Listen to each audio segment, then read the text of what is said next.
Derechos de la mujer. Los derechos de la mujer hacen referencia a la distinción de los derechos que se reconocen a las mujeres y niñas en diferentes sociedades del planeta. Mientras que en algunos lugares estos derechos están institucionalizados o respaldados por leyes, costumbres locales y el comportamiento social, en otros no se realiza el mismo trato, llegándose a reprimir, ignorar o incluso negar en contraposición con los derechos admitidos a los hombres y niños. Los temas que con más frecuencia se asocian con la noción de derechos de la mujer son entre otros los siguientes: derecho a la integridad, al control del propio cuerpo, derecho al sufragio, derecho a ocupar cargos públicos, derecho al trabajo, derecho a una remuneración justa e igualitaria, derecho a poseer propiedades, derecho a la educación, derecho a servir en el ejército, derecho a firmar contratos legales, y derechos matrimoniales y parentales. Historia. Culturas antiguas. China.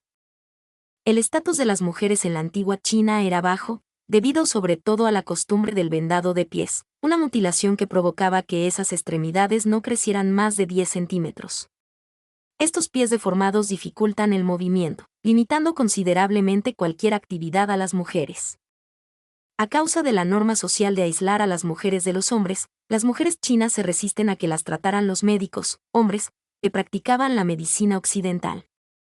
La doctora misionera doctora Mary H. Fulton, 1854 a 1927, fue enviada al país por la Junta de Misiones en el extranjero de la Iglesia Presbiteriana de Estados Unidos, para fundar la primera facultad de medicina para mujeres en China, conocida como Escuela Hackett de Medicina, gracias a una generosa donación de Edward A. Hackett. La facultad tenía la misión de diseminar el cristianismo y la medicina moderna, además de mejorar la situación social de las mujeres chinas. Grecia. El estatus de las mujeres en la antigua Grecia variaba de una ciudad-estado a otra.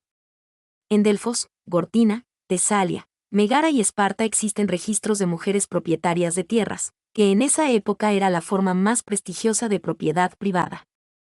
En la antigua Atenas, las mujeres no tenían la condición de sujeto legal, y se les consideraba parte del hogar, oikos, cuya cabeza era un hombre, Kyrios. Hasta el matrimonio, las mujeres estaban custodiadas por sus padres y otros parientes hombres. Una vez casadas, el esposo se convertía en su Kyrios. Las mujeres no tenían permitido realizar procedimientos legales, de los que se encargaba el Kyrios en su nombre. Las mujeres atenienses tenían un derecho de propiedad limitado, y por tanto no se les consideraba ciudadanas de pleno derecho. Ya que la ciudadanía y los derechos civiles y políticos estaban condicionados a las propiedades y al medio de vida, no obstante, las mujeres podían adquirir derechos de propiedad por donación, dote o herencia, aunque su Kyrios podría disponer de dichas propiedades. Las mujeres atenienses podían firmar contratos con valor menor al de un medimnos de cebada, lo que permitía a las mujeres dedicarse al comercio minorista. Al igual que las mujeres, los esclavos tampoco podían obtener la ciudadanía completa, aunque en ciertas circunstancias podían convertirse en ciudadanos si conseguían la libertad. En la antigua Atenas, la única barrera permanente a la ciudadanía y a los derechos civiles y políticos que llevaba consigo era el sexo. Ninguna mujer obtuvo nunca la ciudadanía, y por tanto las mujeres siempre estuvieron excluidas por principio y práctica de la antigua democracia ateniense. Por el contrario, las mujeres de Esparta disfrutaban de un estatus, poder y respeto desconocidos en el resto del mundo clásico. Aunque las espartanas estaban oficialmente excluidas de la vida militar y política, gozaban de alta consideración como madres de los guerreros espartanos. Cuando los hombres se dedicaban a actividades bélicas, las mujeres se responsabilizaban de dirigir las propiedades. Tras las largas guerras del siglo IV a.C., entre el 35 y el 40% de las tierras y propiedades de Esparta quedó en manos de mujeres. En el periodo helenístico, algunos de los espartanos más ricos eran mujeres. Controlaban sus propiedades, así como las de los parientes que habían partido con el ejército. Las espartanas no solían casarse antes de los 20 años, y al contrario que las atenienses, que vestían con recato y rara vez salían de casa, las espartanas utilizaban ropa corta y ligera, y se movían con toda libertad. Tanto las niñas como los niños recibían educación y participaban en las gimnopedias, fiesta de los niños desnudos. Platón afirmaba que la concesión de derechos políticos y civiles a las mujeres alteraría sustancialmente la naturaleza del hogar y del Estado. Aristóteles, discípulo de Platón, negaba que las mujeres fueran esclavas o pudieran considerarse una propiedad, alegando que la naturaleza ha distinguido entre la mujer y el esclavo, pero opinaba que las esposas se podían comprar. Argumentaba que la principal actividad económica de las mujeres era la de cuidar la propiedad familiar creada por el hombre. Según Aristóteles, el trabajo de las mujeres no añadía valor porque el arte de la gestión del hogar no es idéntico al arte de la adquisición de riqueza, porque una utiliza el material que proporciona la otra. Por el contrario, los estoicos defendían la igualdad entre los sexos, ya que según sus teorías, la desigualdad era contraria a las leyes de la naturaleza. Al hacerlo, siguieron la filosofía de los cínicos, que argumentaban que las mujeres y los hombres deberían vestir igual y recibir la misma educación. 15 también consideraban el matrimonio como una sociedad moral entre iguales, y no como una necesidad biológica o social, y ponían en práctica estas enseñanzas y opiniones en su vida diaria.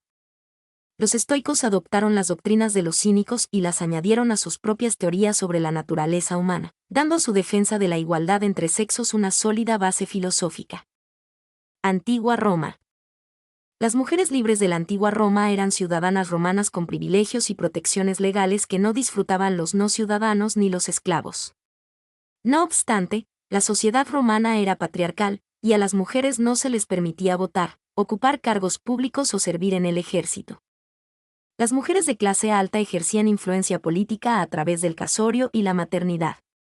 Durante la República, la madre de los Gracos y la madre de Julio César fueron señaladas como mujeres ejemplares que potenciaron las carreras de sus hijos. Durante el periodo imperial, las mujeres de la familia del emperador podían adquirir un considerable poder político, y se les representaba a menudo en el arte oficial y en las monedas. Pompeya Plotina ejerció influencia tanto en su marido, el emperador Trajano, como en su sucesor, Adriano. Se publicaban sus cartas y peticiones sobre temas oficiales, indicación de que sus opiniones tenían peso en la opinión pública.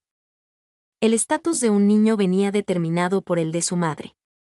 Tanto las hijas como los hijos estaban sujetos a la patria potestas, el poder del padre como cabeza de familia, pater familias.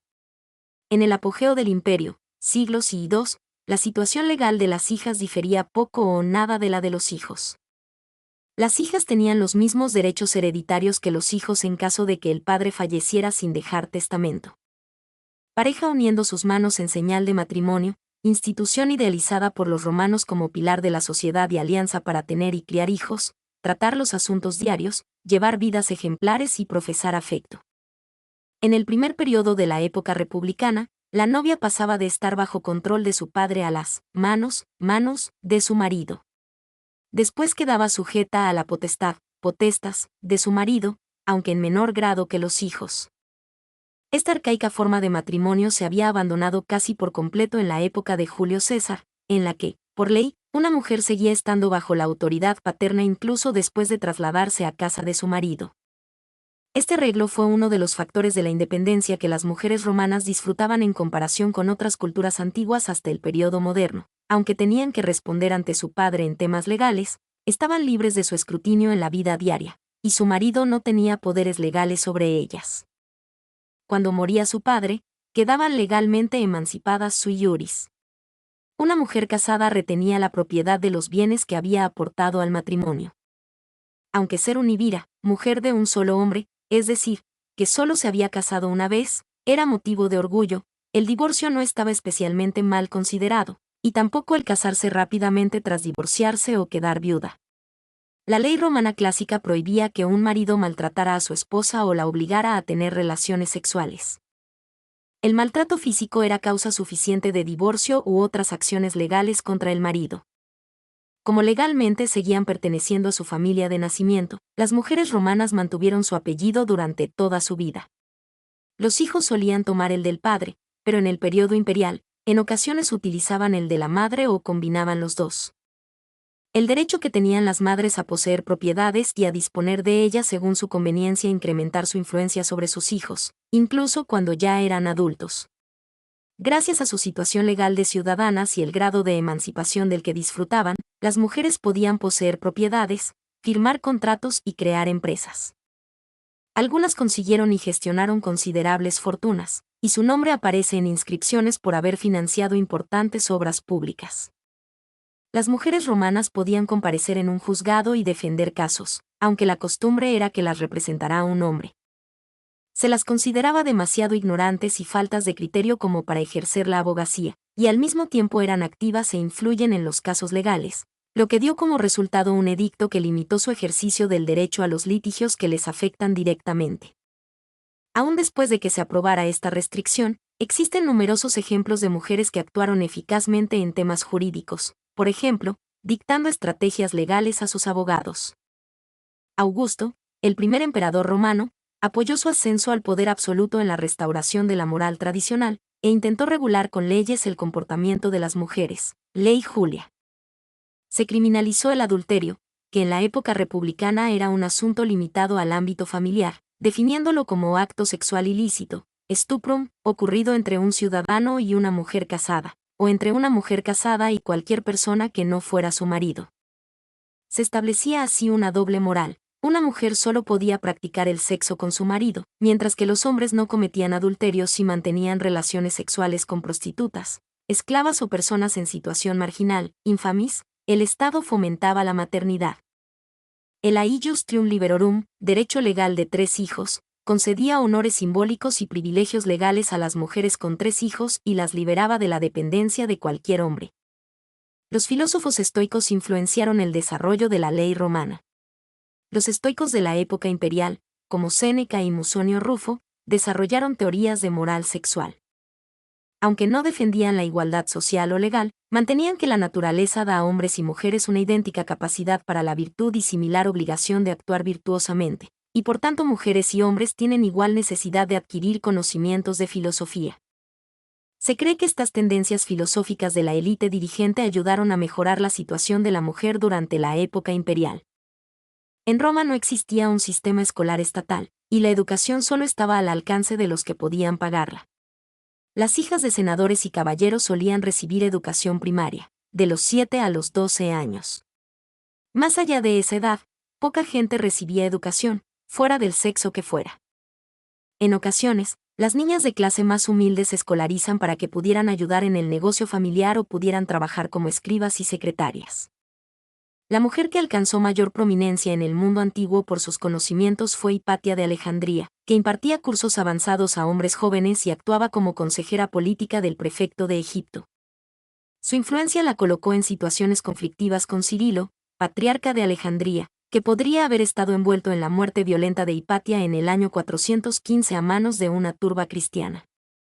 La ley romana reconocía la violación como delito del que la víctima no tenía culpa alguna y la castigaba con pena de muerte.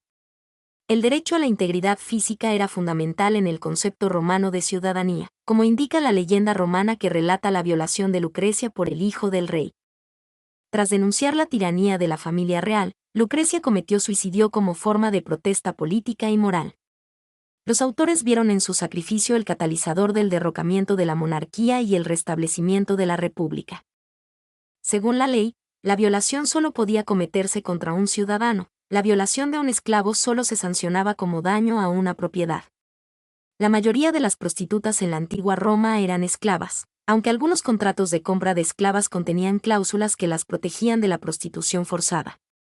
Una mujer libre que trabajase como prostituta perdía su estatus social y se convertía en infamis, mujer de mala reputación. Al dejar que su cuerpo estuviera a disposición de cualquiera, renunciaba a su derecho a estar protegida contra los abusos sexuales y la violencia física. La actitud respecto a la violación cambió al ir extendiéndose el cristianismo por el imperio.